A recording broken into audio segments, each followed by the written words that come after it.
Name's Michael Hayes. I'm 36 years old, born and raised in Cincinnati, Ohio. If you met me 3 years ago, you'd have thought I was just another hard-working guy with a decent 9 to 5. Wake up at 6:30, brush my teeth half asleep, pour myself that bitter first cup of black coffee, and sit by the window scrolling through emails I didn't even care about. That was my rhythm. Every morning the same damn toast, same brand of peanut butter, same lazy news channel buzzing in the background. But there was one thing that made the grind bearable. My best friend, Daniel. We'd known each other since high school. He was that loud kid who always had a joke in the locker room, and somehow we stuck together through college, relationships, failures, all of it. People used to say, if you see Michael, Daniel's not far behind. They weren't wrong. Every Friday night it was tradition. Daniel and I would meet up at O'Malley's, that old Irish pub on 8th Street. Same corner booth, same greasy wings, same cheap draft beer. We'd laugh about stupid stuff, like how the bartender still messed up Daniel's name after 10 years. And you know what? I thought, this is what life is about. Not the paycheck, not the bills, but sitting across from your best friend talking about dreams that sounded impossible but felt real after the third beer. Then one day, over one of those drunken late-night talks, Daniel leaned in with that spark in his eye and said, Mike, we've been wasting our time working for other people. Let's build something of our own. I laughed at first, but he wasn't joking. He pulled out this crumpled notebook from his backpack, full of scribbles and half-baked ideas. He started talking about tech, automation, how companies were bleeding money because they didn't know how to adapt. His words were messy, but his passion wasn't. For the first time in years, I felt awake. The very next week, my mornings changed. No more dragging my feet out of bed for someone else's dream. I'd wake up before the alarm, sometimes at 5:45, jog a couple miles in the cold air, come back sweaty and alive, make eggs instead of toast. My laptop became my lifeline. Daniel and I were building something. We called it Streamline Solutions. At first, it was just us in my basement, hunched over cheap folding tables, surviving on instant noodles and endless Red Bulls. But man, the energy was electric. We believed. We sacrificed sleep, comfort, and stability because we thought we were creating the future. And guess what? We were right. Within 3 years, Streamline Solutions wasn't just a basement dream anymore. It was a $22 million company. Offices downtown. Employees. Investors. People quoting our names in magazines I used to flip through on lunch breaks. Life was perfect. Or at least, that's what I thought back then. Success changes a man. Sometimes slowly, sometimes overnight. For me, it was slow.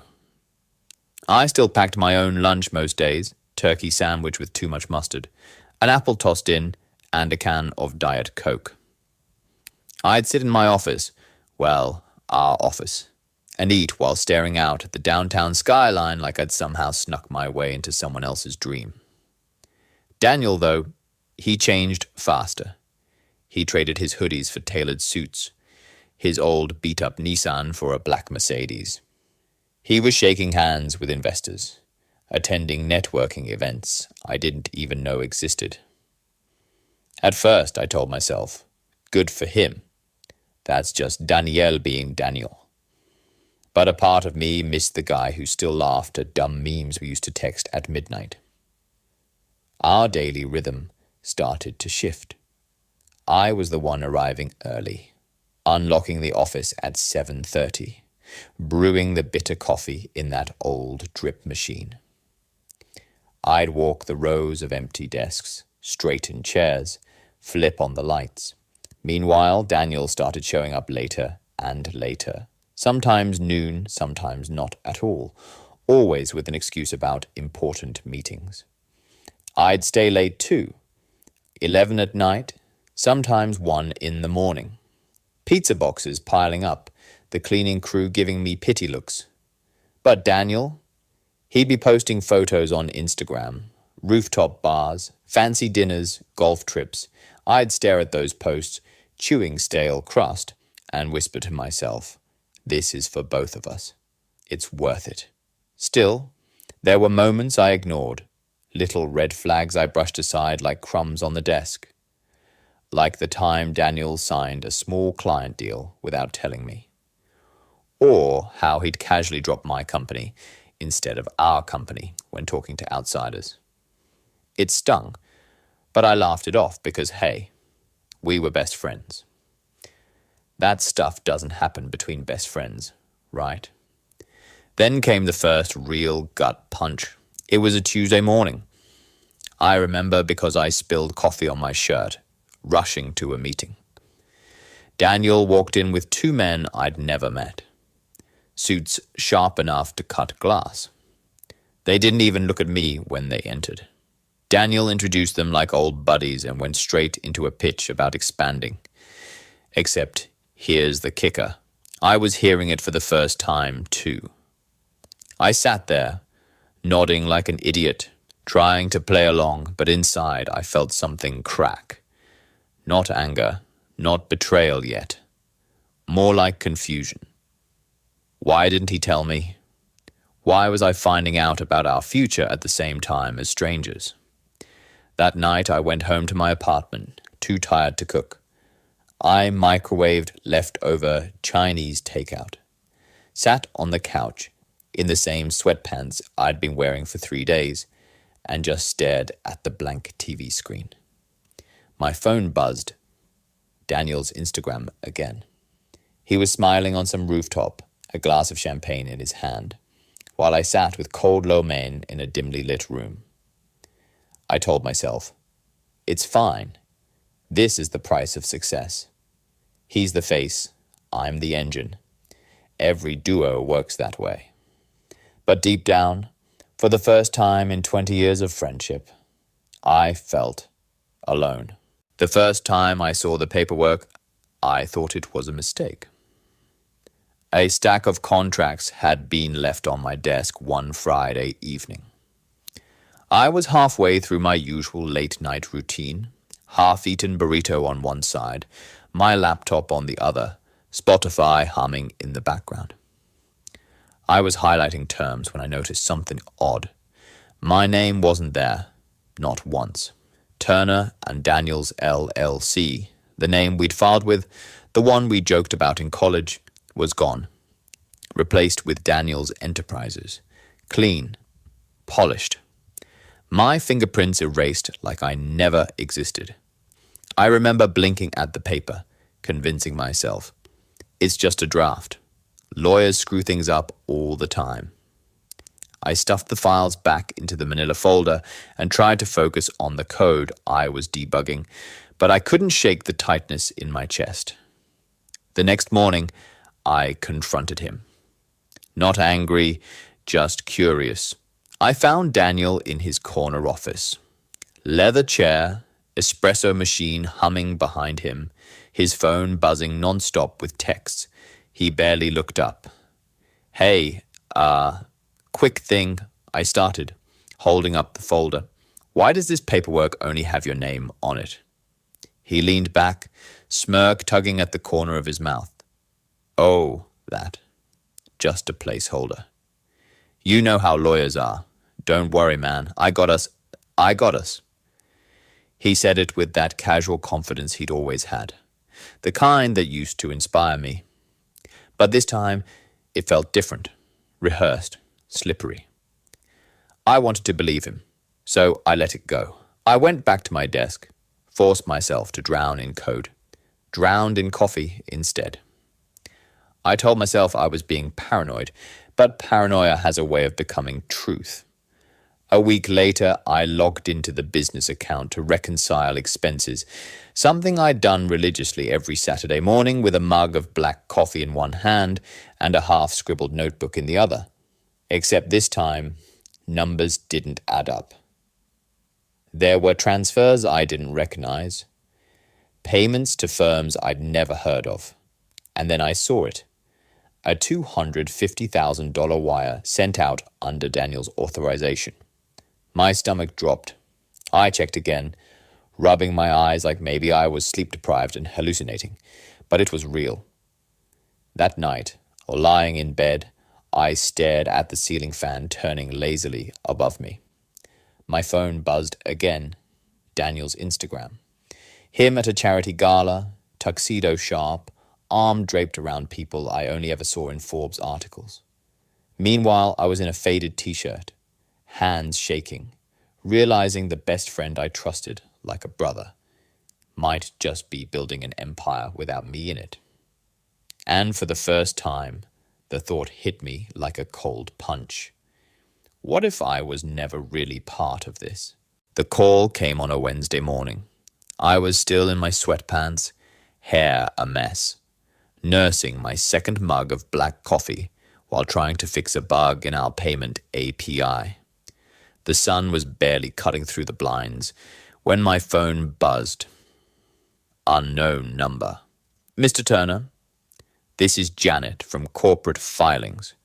Just confirming you're aware you've been removed as co-founder on the latest incorporation documents.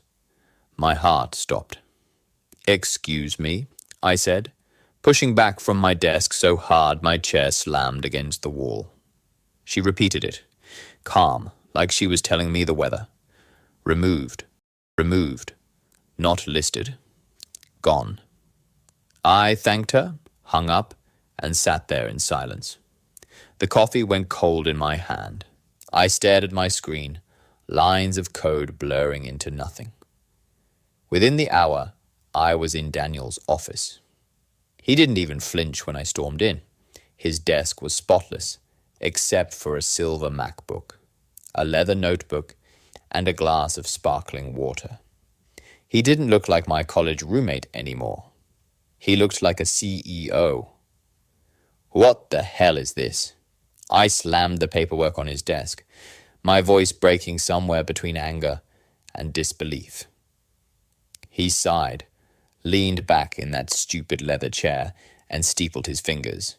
Jake, listen. You're brilliant at what you do, but business, that's me. I had to make a call. Investors needed a clear leader. Too many names make things messy. Messy. My throat burned. We built this together. Every sleepless night, every line of code, every damn idea, half of that was mine. His eyes didn't soften. They sharpened. Half isn't enough, Jake. This company needs one vision. And frankly, mine's the one they're backing. I stood there, shaking. My hands itched to flip his perfect desk, to wipe that calm smugness off his face. But I didn't. Instead, I felt something worse. Emptiness. That night, I couldn't eat. Couldn't sleep. I sat on my apartment floor surrounded by empty Red Bull cans and takeout boxes, scrolling through old photos of us. 2 kids in hoodies, grinning over pizza boxes, talking about changing the world. Now he was the face of a $22 million company, and I was a ghost. But here's the thing about betrayal. It doesn't just hurt, it lights something inside you. And as I sat there in the flickering glow of my laptop, broken and humiliated, I felt it. That spark, that voice in the back of my head, whispering, "He thinks you're out. He has no idea what's coming." The morning after that confrontation, I woke up late, my phone buzzing with calendar reminders I no longer had a reason to care about. Investor call at 10. Code freeze review at noon. Product roadmap discussion at 3. All the little rituals of my life gone because I wasn't part of the vision anymore. I stumbled into the kitchen, poured myself stale cereal, and sat at the table staring at the wall. My apartment smelled like burnt coffee and yesterday's Chinese takeout. For hours I did nothing, just sat there, paralyzed. But grief has stages, and mine didn't last long. Around 2 p.m., I opened my laptop, not to check in on the company, but to open a blank document. I typed one word: revenge. It looked ridiculous sitting there at the top of the page, like some teenage diary entry. But as I stared at it, my hands started moving. I wrote down everything I knew about Daniel: his habits, his weaknesses, his patterns. He wasn't some untouchable genius. He was predictable. Every morning he ran the same 4-mile loop through downtown at exactly 6:30. He hated doing his own research, always relied on me to vet data. He was charming in a pitch, but sloppy in contracts. And most importantly, he never thought more than one move ahead. That night, instead of wallowing, I worked. I pored over old emails, old drafts of our incorporation documents, old financial projections. I wasn't just reliving memories. I was gathering weapons. By midnight, my living room looked like some detective board out of a crime drama. Sticky notes on the wall, printouts on the coffee table, my laptop glowing in the center like a war map. And as I pieced together every vulnerability, every oversight, a thought kept echoing in my head. You stole my dream, Daniel. You think you won. But I know you better than anyone else in the world. And I swear, one day soon, I'll make sure you regret underestimating me. I didn't know how yet, but the seed was planted. The betrayal that almost broke me had become the fuel for something far bigger. And while Daniel was out there celebrating his $22 million empire, he had no idea his greatest threat was sitting in a messy apartment, drinking cold coffee and planning his downfall, one detail at a time. I didn't rush into revenge. Nah, I knew better than that. If you swing too fast, you miss. If you swing too hard, you break your own hand. And I wasn't about to let Daniel see me coming, so I swallowed my pride, packed up what little dignity I had left, and I started from scratch. I picked up odd jobs, stuff I'd never thought I'd do again. Bartending at a dive bar, fixing cars in a buddy's garage, even delivering groceries for a while. Humble work, the kind that stains your hands and your ego. But let me tell you something. Humility is a hell of a teacher. Every shift, every tip, every greasy rag reminded me of the man I used to be before money blinded me. My mornings became ritual. Wake up before dawn, lace up my old running shoes, and a jog through the same cracked sidewalks Daniel and I once talked dreams on. Except now I wasn't dreaming. I was planning. I'd run with my hoodie pulled tight, earbuds in, but my mind wasn't on the music. It was on Daniel, on the lies he spun, on the way he smiled in my face while sharpening a knife for my back. Each stride was fuel for the fire.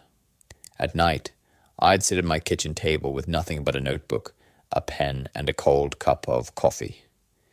Page after page, I sketched out how I'd take back what was mine.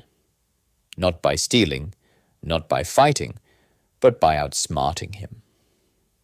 See, Daniel thought he'd won because he had the money.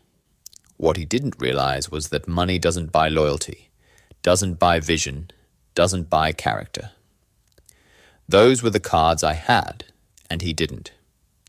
Funny thing is, while I was rebuilding myself, whispers about Daniel started reaching me. Employees leaving, investors pulling out, lawsuits creeping up. Turns out, when you build a kingdom on lies, the walls rot fast. And all I had to do was give the rot a little push. So I started small. I reconnected with old contacts, vendors, clients, people Danielle had burned. Most of them slammed the door in my face, but a few remembered me, remembered how I treated them before things went south. One handshake here, one late-night phone call there, and slowly I began stitching together a network. And every night before bed, I'd stare at one line in my notebook, underlined 3 times. Don't just beat him. Make him wish he never touched you. That was the plan. That was the fire that kept me alive. The first real move came on a Tuesday morning. Nothing flashy, nothing loud, just a carefully placed phone call. One of Daniel's biggest suppliers, a trucking company out of Cincinnati, had always trusted me more than him. I still remembered the owner, Bill, a straight-shooter kind of guy who hated paperwork but loved loyalty. I called him up, voice steady, casual, like we were just 2 old friends catching up. Bill, it's Jacob. Yeah, been a while. Listen, I just wanted to ask, how's Daniel been treating you these days? The sigh on the other end told me everything before his words did. Turns out Daniel had been squeezing him dry, late payments, impossible demands, and broken promises. That's the thing about men like Daniel. They don't stop at betrayal. They feed on it. By the end of that call, Bill agreed to reroute a portion of his contracts through me. Nothing huge, just a test run. But in business, the smallest crack can split an entire wall. From there, it was dominoes. I spent weeks, months even, building alliances one by one. Old employees who walked out on Danielle found themselves working with me again, not because I had stacks of cash, but because I offered them something Danielle never did, respect. I treated them like people, not tools. And slowly, my little side hustle started looking less like a hustle and more like a company. But here's the kicker. I didn't just want to rebuild. I wanted Daniel to see me rising while he sank, so I made sure word of my comeback traveled. Small town gossip, whispers at networking events, even rumors seeded in places I knew would find their way back to him.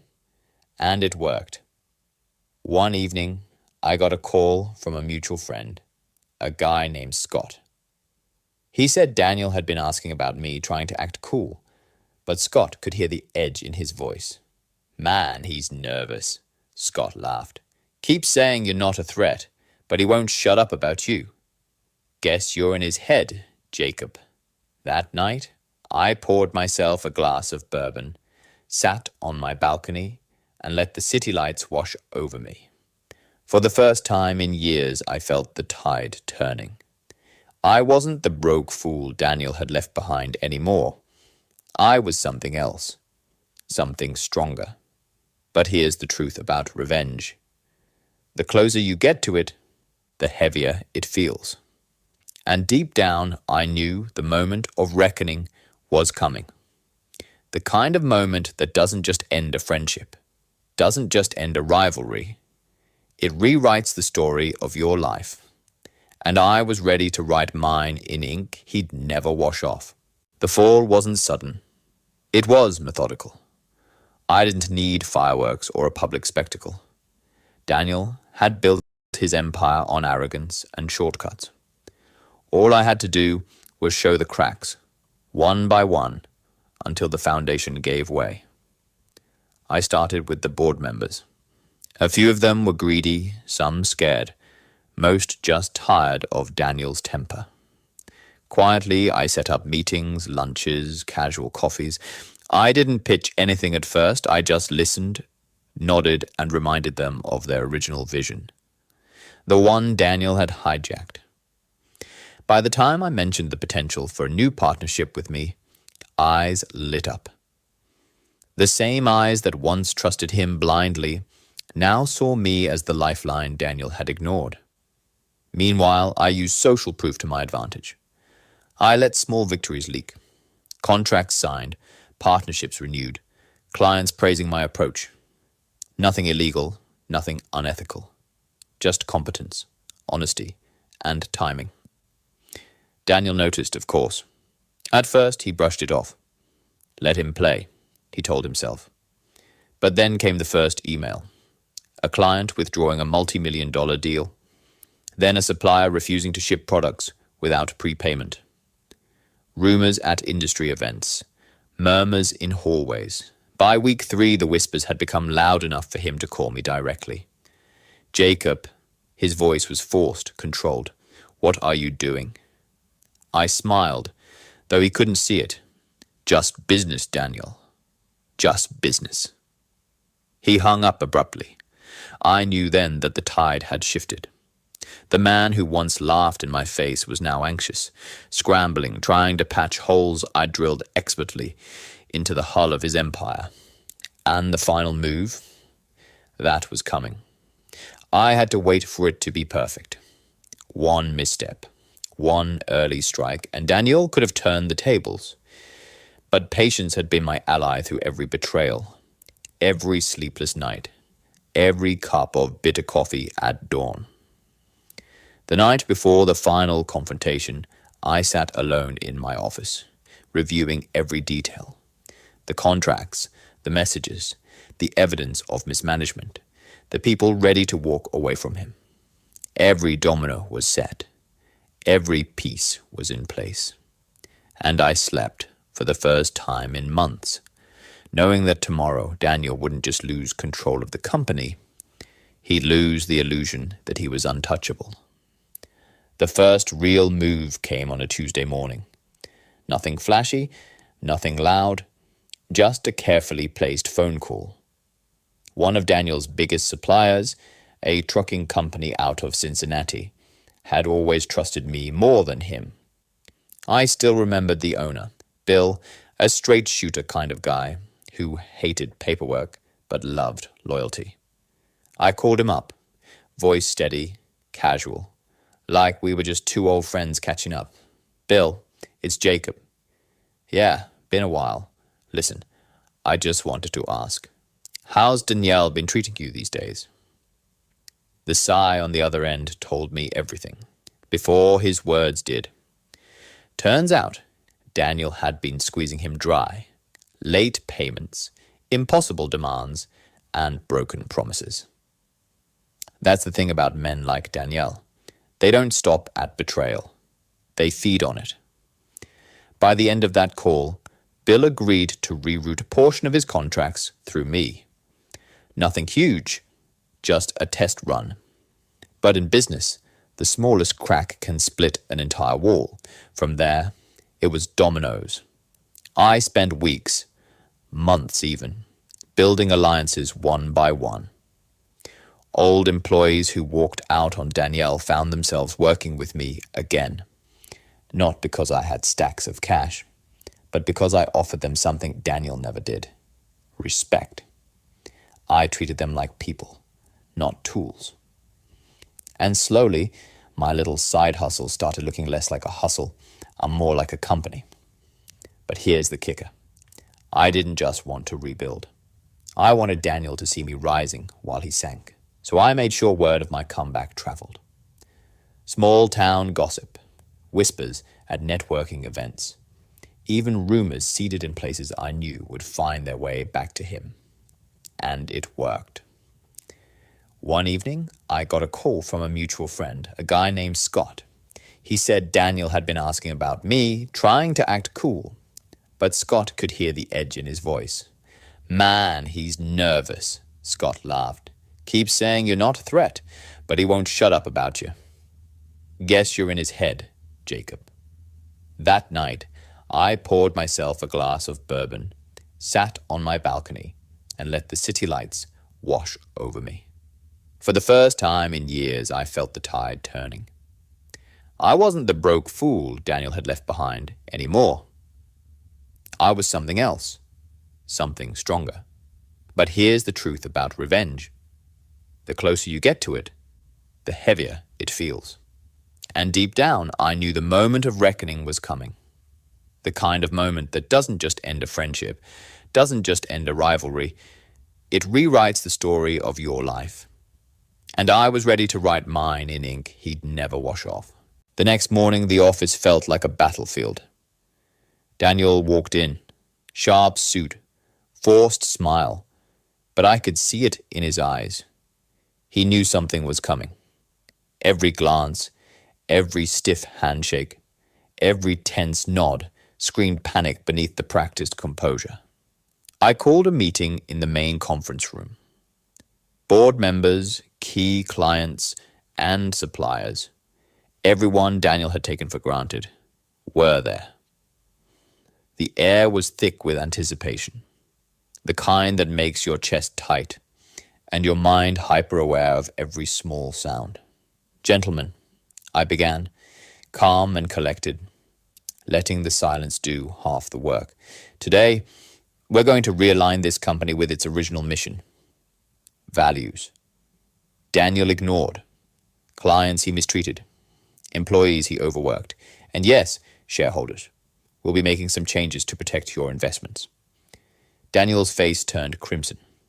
He opened his mouth, closed it, tried again, but no one listened. They were already looking at me, nodding, some even smiling, relieved. Contracts were signed. Transfers were approved. Supplier agreements were realigned. Daniel's empire, which had once felt untouchable, was crumbling under the weight of its own arrogance. Every decision he'd ignored, every shortcut he'd taken, every betrayal he'd committed was now being corrected by me. And the final blow, the board voted unanimously to replace him as CEO. Not because I demanded it, not because I forced it, but because I had shown the room who truly deserved their trust. Daniel slumped back in his chair, defeated, powerless, and the hum of whispers in the room was deafening. I walked past him as everyone left the room. I didn't gloat. I didn't mock. I just gave him a slow, steady glance. Remember, I said softly, almost kindly, trust is earned, Daniel. Not stolen, not manipulated. Earned, he didn't respond.